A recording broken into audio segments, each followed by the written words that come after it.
This will affect everybody. This event that happened today, or at least that was announced today, will send shockwaves through the entire RV lifestyle, from the consumer base to the dealership to the manufacturer to the OEMs. And I could say it's both a good and a bad thing. Welcome to HB RV Lifestyle, the podcast. I'm the host, John Livingston, aka the Honey Badger, here to give it to you straight and transparent about the RV business, as well as some other things. Now, when I'm talking about this event, it's something that'll fly under the radar that nobody will really register. Like RV dealerships will know about it, but probably not understand it. But before I get into that, I want to talk about some positive momentum that's building here in 2026. Now, I understand it's very early in the year. Like New Year's Eve was not that long ago, okay? But we seem to be building on a momentum like a pendulum that's swinging in the right direction when it comes to small innovations in the RV industry. Yesterday, I covered the new Bauer RV lock, the Bluetooth technology that they're going to use for their new keypad entry. In some cases, you could probably call it a keyless entry or keyless or padless entry, depending on how you want to define it. In fact, anything I talk about today, I'm going to put the article in the description box below so you guys can read it later. But there's a new thing that came out today by Roadmaster that I believe is really going to help with the everyday RVer. Not the full timer, not the person that goes and buys it to thump their chest or get some kind of tax write off, or somebody just wants to say that they own a luxury RV. This is for the everyday person that goes on their, 5, 6, 7 trips a year. And it's going to be beneficial because at the end of the day, a lot of you actually sell your travel trailers and your fifth wheels and your motorhomes privately or through a dealership. At the same time, speaking of a dealership, it means dealerships can feel more confident in putting batteries on these units while they're on the lot to display them. Now, I kind of gave away what the technology is, but let me tell you what it is. So here's where we're going with this, okay? So let's click on this rvbusiness.com. Roadmaster introduces remote fob operated battery disconnect. I'm not going to read the whole thing. I'm just going to read some experts. You guys can, or explurps. You guys can go ahead and read the whole thing on your own time. Vancouver, Washington.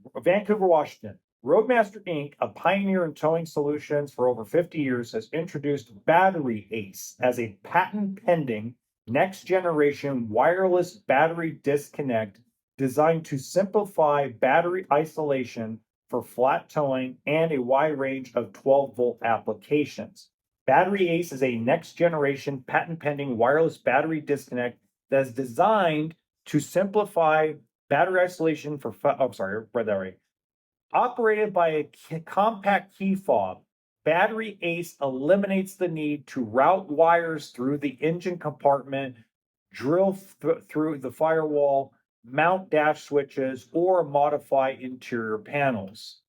This streamlined design significantly reduces installation time and complexity for both professional installers and do-it-yourself users. The included pouch blocks RF radio signals, preventing accidental activation while driving or when the fob is handled by the passengers. This shielding helps always ensure reliable and intentional operation. Now, they're talking about a completely different way of using it. I foresee this being used more for people that store their motorhome, store their fifth wheel, store their travel trailer during the winter months, during the late fall. Maybe you store it during the summer because maybe you actually work on a cruise ship or something of that nature. Maybe your main RVing is during the fall and winter and you break during late spring and early summer. So reality is this technology is going to benefit those folks because it's going to allow you to say, you know what? I can drive by my storage spot, not have to try to open a gate, play all those games, and fiddle with a battery, fiddle with a switch for a battery disconnect. You could basically go on your remote fob, turn on the battery, and get your refrigerator start getting cold, which in turn activates the solar and the converter and allows your batteries to charge during the day. To me, it just makes common sense. I know it's something small, but what could come out of it? What could come of it in the future? This small innovation could actually grow into something better and more that would actually maybe benefit full-time RVers, benefit just about every RVer. Just think about it. You have a lot of key start remote stuff for your vehicles, your trucks, your cars, your SUVs. If it's super hot outside, you start it up, you have your AC going, gets the car cold before you get in. It's super cold outside, you start it up, you get the heater going inside the car, you're good to go. So I think that's something that benefits everyone in the long term. And in the short term, it's going to benefit your main base of RV consumers and campers. Okay. The next thing I've already kind of covered, but Blue Compass made it official. Blue Compass has made Matt's RV reviews its official kind of cheerleader. And I've mentioned this before, and I did a whole video on this, a whole episode on this. And just so everybody has an understanding, if you didn't see that episode, I love Matt. I really think Matt's probably, if not the best, one of the best walkthrough YouTubers we have on social media. To me, he keeps getting better. Like the RV Hunter keeps getting better with short form content. Matt just keeps getting better and better at his craft. And I just hope that Blue Compass doesn't stifle that. And that's my fear, because if you look at their past history and any past history of a corporate dealership model, whether it's privately owned or whether it's on the stock market, there's something they seem to have in common. And it just makes me sit and think, will Blue Compass make Matt do things differently than how he already does it? We've seen it with Josh the RV Nerd going over to Bish's. We've seen it with the RV Girl going into the manufacturing side of the walkthrough videos. We've seen people that we either were inspirations, like Josh the RV Nerd has always been the inspiration behind this channel. And that's before Bish's bought the dealership that his family owned. And you could just tell the difference because of the way everything's treated. It's like you got to walk a fine line. And that's my only fear about it, is now you're in a bigger corporate environment. Whether you're an independent contractor or not, you're still in this big corporate environment where a lot of corporations, from Walmart to Target to JCPenney to Amazon, want to control a narrative and want to control any outputting media. And Blue Compass and Camping World and Forest River and Brinkley and Grand Design, all these companies are no different. That's the reason why I don't have sponsorship, guys. That's why I don't gain brand deals or sponsorships, is because I won't conform to that. I won't conform to be somebody's cheerleader. If I'm anybody's cheerleader, it's Genesis Supreme RVs, but I still shove my foot up their ass every once in a while when they deserve it. I may not be the biggest fan of Brinkley RV, but it's not because Brinkley's a pile of crap, it's because of other things. But when Brinkley does a lot of right things, when Grand Design does a lot of the right things, it gets a lot of hate from people who feel like I'm just being some cheerleader. But it's like, you got to give people credit where credit's due when they make a really good, fantastic fifth wheel toy hauler, like Brinkley has done, like with Grand Design and Brad Smith doing a great job trying to get a lot of these frames, doing a better job with the frame warranty and getting frames fixed for customers. Not saying everybody's been handled, not saying everybody's happy, but when I talk to the contacts I have in Florida, Texas, California, North Carolina, Oklahoma, now I have brand new contacts in the Northeast and Maine and Massachusetts. When I talk to these independent service shops and they give me positive feedback, I'm not going to hide the positive feedback no matter what my personal feelings are. And that's the problem that I foresee when corporations get involved is they don't allow you to see both sides of the pendulum.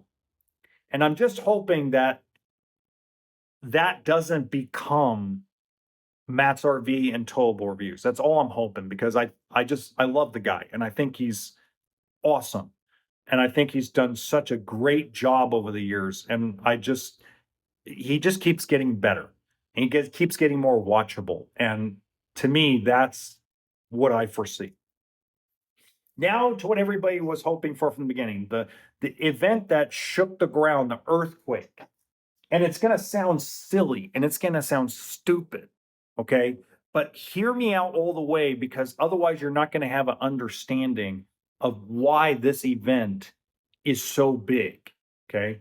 And it's this Protective Asset Protection, PAP, acquires Portfolio Holding Incorporated. Now, this just doesn't affect the RV world, guys. It also affects the auto industry, it affects the boat industry, it affects almost every industry, including power sports. Okay. Now, I'm going to read part of this. I'm not going to read the whole thing. Again, I'm going to link it in the description box below so you can read it in full later. You can develop your own opinion. But where this is going to go and where this is going to take us, I don't know if it's a good thing or a bad thing yet. But I know it's a big change that has flown under the radar and is going to fly under the radar. So, Protective Life Corporation, a U.S. subsidiary of Daiichi Life Holdings Incorporated, I probably screwed that up, announced that it has completed the acquisition of Portfolio Holding Incorporated and its subsidiaries from Abry Partners. The transaction unites two leading providers of finance and insurance solutions and dealer wealth programs, expanding Protective's reach across automotive, RV, power sports, and marine sectors, according to a release. The addition of Portfolio marks a significant milestone for Protective's asset protection division, growing the number of customers served while bringing an established distribution network, award-winning service reputation, and a comprehensive suite of reassurance and dealer wealth building programs that enhance Protective's existing offerings. Okay.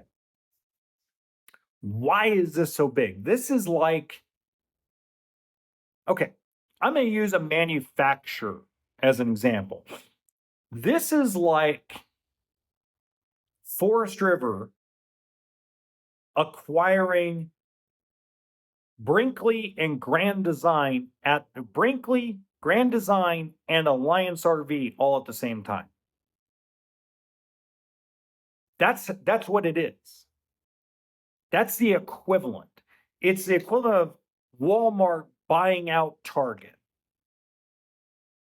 It's the equivalent of Amazon buying out eBay, buying out Shopify.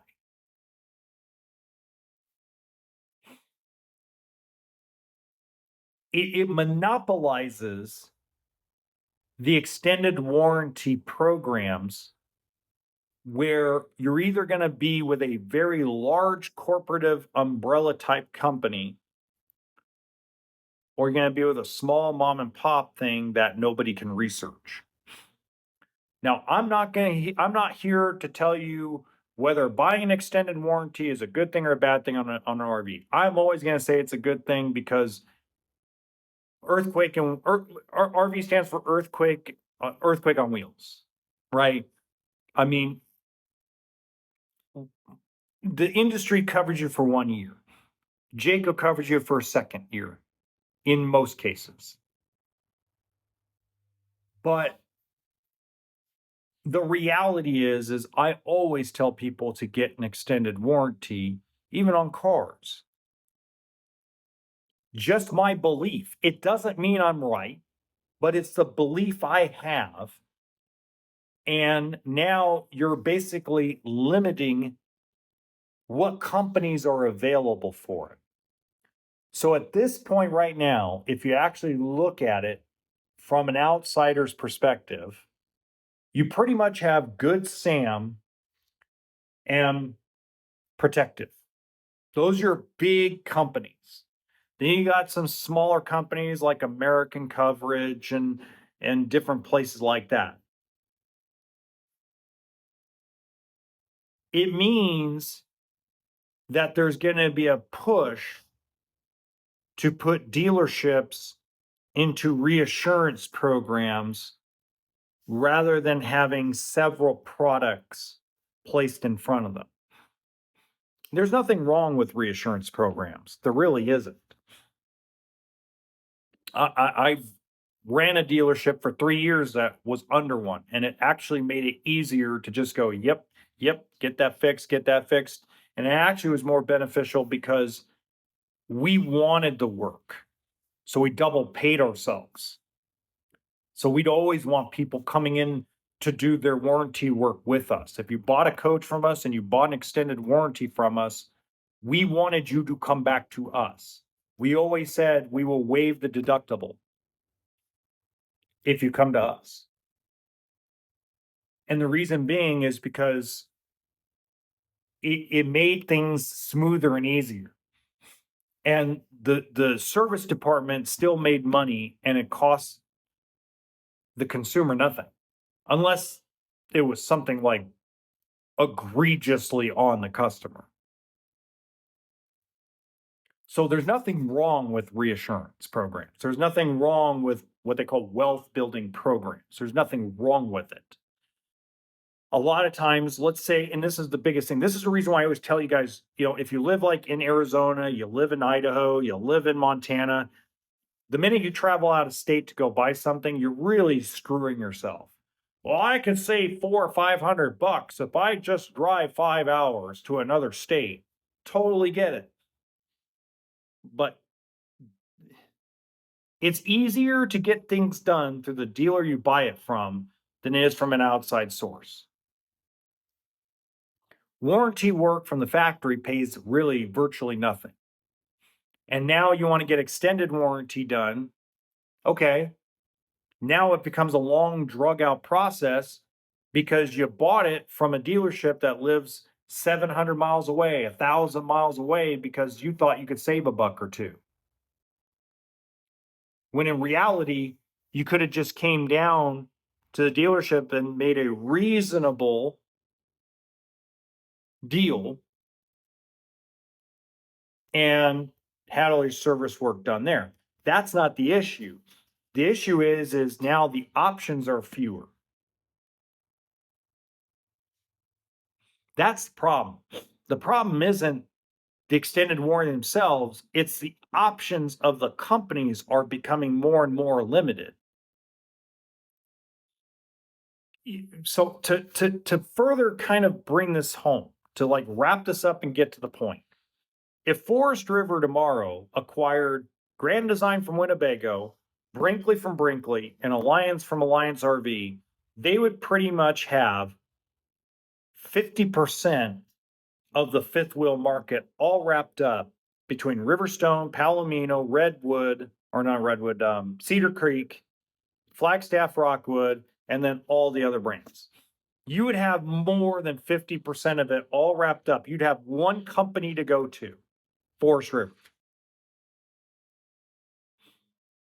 Not to say that would be necessarily a overall bad thing, But I think it's better, at least long term, if Winnebago keeps Grand Design, if Alliance or Brinkley stay independent. I think overall, that's a better overall positive movement for the industry. So what I'm hoping comes out of this is I'm hoping someone steps up to the plate and says, okay, we need to figure out how to expand our finance and insurance programs for car dealerships, boats, RVs, etc., and try to move it in the right direction. Until next time, remember that RV stands for toolkit and sense of humor.